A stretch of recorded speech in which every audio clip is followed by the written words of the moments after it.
नमस्कार दोस्तों, आशा करते हैं आप लोग अच्छे होंगे। और भारतीय इतिहास के इस वीडियो में हम बात कर रहे हैं HRA। और इसके पहले वीडियो में हमने असहयोग आंदोलन की बात की, स्वराज पार्टी की बात कर ली है। असहयोग आंदोलन एक तरह से मॉडर्न हिस्ट्री में एक नए मोड़ की तरफ भारतीय इतिहास को ले जाता है। भारतीय इतिहास में यदि हम पढ़ें तो जो असहयोग आंदोलन था और असहयोग आंदोलन के पहले विश्व युद्ध चल रहा था, उसी के आसपास विश्व युद्ध चल रहा था। और विश्व युद्ध में बहुत सारे विश्व युद्ध होने के बाद जो ब्रिटिश सरकार थी, भारतीय क्रांतिकारियों को पकड़ लिया था। बहुत सारे क्रांतिकारी जो थे वो जेल में उस दौरान बंद थे। इसके बाद असहयोग आंदोलन चला महात्मा गांधी के द्वारा। तो महात्मा गांधी के द्वारा असहयोग आंदोलन वापस ले लेने के बाद जितने भी क्रांतिकारी नेता थे उनको ये समझ में नहीं आ रहा था कि अब अगला कदम हम लोग कैसे लें, अगला कदम क्या होना चाहिए भारत को स्वतंत्र कराने के लिए। क्योंकि असहयोग आंदोलन भी महात्मा गांधी वापस ले लिए थे और असहयोग आंदोलन से बड़ी आशा थी भारतीय क्रांतिकारियों को, लेकिन असहयोग आंदोलन महात्मा गांधी जी ने वापस ले लिया। इससे क्रांतिकारियों में निराशा हो गई थी और जो प्रमुख नेता थे उस समय गिरफ्तार भी हो चुके थे। लेकिन कुछ दिनों के बाद ब्रिटिश सरकार ने क्रांतिकारियों को छोड़ दिया। उसके बाद सारे नेता जो क्रांतिकारी नेता थे उनको कोई दिशा नहीं मिल रही थी कि अब कदम किस तरह उठाया जाए, क्योंकि चौरी चौरा हत्याकांड के बाद असहयोग आंदोलन महात्मा गांधी जी ने वापस ले लिया था। और इस तरह से अगला कदम स्वराजियों का था। तो स्वराज पार्टी भी कुछ बड़ी सहायता नहीं कर पाई क्रांतिकारियों को। स्वराज पार्टी भी, हालांकि उसने भी मुख्य भूमिका निभाया। जो मुख्य कानून थे ब्रिटिश सरकार के द्वारा पास किए जा रहे थे उनका विरोध किया स्वराजियों ने, लेकिन बहुत बड़ी भूमिका एक तरह से नहीं निभा पाई। जबकि स्वराजी जो थे एक तरह से भारत के इतिहास में वो भी एक अच्छा काम किए, स्वराज पार्टी के जो भी सदस्य थे। लेकिन कुछ दिनों के बाद स्वराज पार्टी धीरे धीरे अपना अस्तित्व कम कर देती है। उसका अस्तित्व धीरे धीरे 1930 तक खत्म हो जाता है।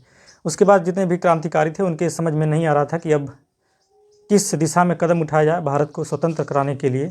इस तरह से HRA की स्थापना होती है। और HRA हम कह रहे हैं हिंदुस्तान रिपब्लिकन एसोसिएशन को, हिंदुस्तान रिपब्लिकन एसोसिएशन, इसको शॉर्ट में HRA बोला जाता है। और स्थापना इसकी 1924 में की गई। HRA की स्थापना 1924 में की गई और स्थान इसका कानपुर था। संस्थापक इसके सचिंद्र सन्याल थे और योगेश चटर्जी इसमें मुख्य थे। सचिंद्र सन्याल के साथ योगेश चटर्जी इसमें मुख्य थे। अक्टूबर 1924 में क्रांतिकारियों का एक सम्मेलन होता है। क्रांतिकारी मिलकर आपस में एक योजना बनाते हैं और उसमें मुख्य रूप से जो भगत सिंह थे, शिव वर्मा, सुखदेव, भगवती चरण बोहरा और चंद्रशेखर आज़ाद, इन लोगों का एक सम्मेलन होता है। और सम्मेलन इनका होता है और इसमें इन लोगों ने निर्णय लिया कि हम लोग HRA की स्थापना करेंगे। और हिंदुस्तान रिपब्लिकन एसोसिएशन की बात करें तो हिंदुस्तान रिपब्लिकन एसोसिएशन अपना जो स्थापना किया था अपनी इस पार्टी का, वो इसकी स्थापना बंगाल, बिहार, यूपी, दिल्ली और पंजाब में भी इसकी शाखाएं खोल दी गई थी HRA की। और इसका मुख्य उद्देश्य क्या था कि हिंदुस्तान रिपब्लिकन एसोसिएशन ये चाहती थी कि भारत को पूर्ण स्वतंत्रता मिले। भारत को पूर्ण स्वतंत्रता के साथ साथ अपने भारत में संघीय गणतंत्र की स्थापना करना इनका मुख्य उद्देश्य था। संघीय व्यवस्था को कायम करना इनका मुख्य उद्देश्य था और भारत को पूर्ण स्वतंत्रता मिलनी चाहिए, इस तरह से इनका ये मुख्य उद्देश्य था। और ये लोग क्रांतिकारी नेता थे और जो ब्रिटिश सरकार थी इनको आतंकवादी मानती थी। उनके लिए तो आतंकवादी ही थे। तो इस तरह से इनको क्रांतिकारी, आतंकवादी भी ब्रिटिश सरकार इनको बोलती थी। और ये लोग मानवता के आधार पर या गांधी जी की तरह अहिंसात्मक रूप से भारत को स्वतंत्र नहीं करना चाहते थे। ये लोग चाहते थे कि हम लोग हथियार के साथ भारत को स्वतंत्र करवाएंगे। तो इस तरह से सरकारी कोषों को इस पार्टी ने अपना निशाना बनाया। जितनी भी, जैसे भारत को स्वतंत्र कराने के लिए बहुत सारी संसाधन तो थे नहीं क्रांतिकारियों के पास, तो इसका मुख्य उद्देश्य ये था कि सरकारी खजाना को लूटना, मतलब सरकारी खजाना को इन्होंने एक टारगेट निर्धारित किया उनको लूटने का। और इनका मुख्य जो एक टारगेट था और मुख्य जो घटना घटित हुई वो काकोरी कांड 9 अगस्त 1925 को होता है। काकोरी कांड भारतीय इतिहास में एक इम्पॉर्टेंट कांड है, जो विभिन्न परीक्षाओं में भी इससे प्रश्न पूछे जाते हैं। तो इनका एक मुख्य कार्य जो हुआ, काकोरी कांड हुआ। और काकोरी कांड में एचआरए का सबसे प्रमुख कार्य था यही काकोरी कांड। और इसने सहारनपुर लखनऊ 8 डाउन ट्रेन को, रेलगाड़ी थी, उसका खजाना लूट लिया एचआरए पार्टी के सदस्यों ने। जो 8 डाउन ट्रेन को लूटने के बाद सारे इसमें से जो मुख्य नेता थे और इनको गिरफ्तार कर लिया गया था और इन पर मुकदमा चलाया गया। ब्रिटिश सरकार ने इन सारे नेताओं को पकड़ लिया। पकड़ने के बाद इन पर मुकदमा चलाया, काकोरी षड्यंत्र मुकदमा इन पर चला। और इसमें सारे प्रमुख नेता जो है पकड़ लिए गए, जैसे राम प्रसाद बिस्मिल, रोशन सिंह, अशफाकुल्ला खां, राजेंद्र लाहिड़ी। लेकिन इसमें चंद्रशेखर आज़ाद जो थे वो फरार हो चुके थे, इनको ब्रिटिश सरकार ने नहीं पकड़ पाया। और इनकी बात करें तो राम प्रसाद बिस्मिल को गोरखपुर में फांसी दे दी गई, रोशन सिंह को माने इलाहाबाद में इनको फांसी दे दी गई, अशफाकुल्ला खां को फैजाबाद में और राजेंद्र लाहिड़ी को गोंडा में फांसी दे दी गई। इसके बाद धीरे धीरे ये लोग एक तरह से शांत हो गए थे। लेकिन शांत होने के बाद कुछ दिनों के बाद इन लोगों का एक फिर से सम्मेलन होता है। यूपी में शिव वर्मा, जयदेव कपूर, पंजाब में भगत सिंह, सुखदेव आज़ाद के नेतृत्व में एचआरए का पुनः गठन होता है। एक प्रकार से दोबारा गठन करते हैं, बस उसका नाम चेंज कर देते हैं, गतिविधियां उनकी वही रहती हैं। और फिरोज शाह कोटला मैदान में, जो दिल्ली में पड़ता है, फिरोज शाह कोटला मैदान, 1928 में दिसंबर के महीने में इनकी बैठक होती है और उसमें निर्णय लिया गया कि जो एचआरए है उसका नाम बदलकर Hindustan socialist Republican association, HSRA, इसका नाम दे दिया गया। इसका नाम बदलकर ये रख दिया गया HSRA। तो इसका मुख्य उद्देश्य था समाजवाद की स्थापना, इसलिए इसका नाम हिंदुस्तान सोशलिस्ट रिपब्लिकन एसोसिएशन कर दिया गया। उसका नाम बदल करके एचआरए का नाम बदल के HSRA कर दिया गया।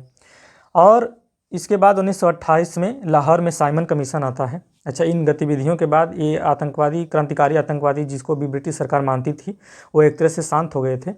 लेकिन हम बात करें कि 1928 में साइमन कमीशन आता है और उसके विरोध में सैंडर्स ने शेर पंजाब लाला लाजपत राय पर लाठियों से प्रहार करवा दिया और उनको चोट लगने से उनकी मृत्यु हो जाती है। साइमन कमीशन का विरोध कर रहे थे लोग, उसका जितने भी विरोधी थे उसका नेतृत्व लाला लाजपत राय ही कर रहे थे।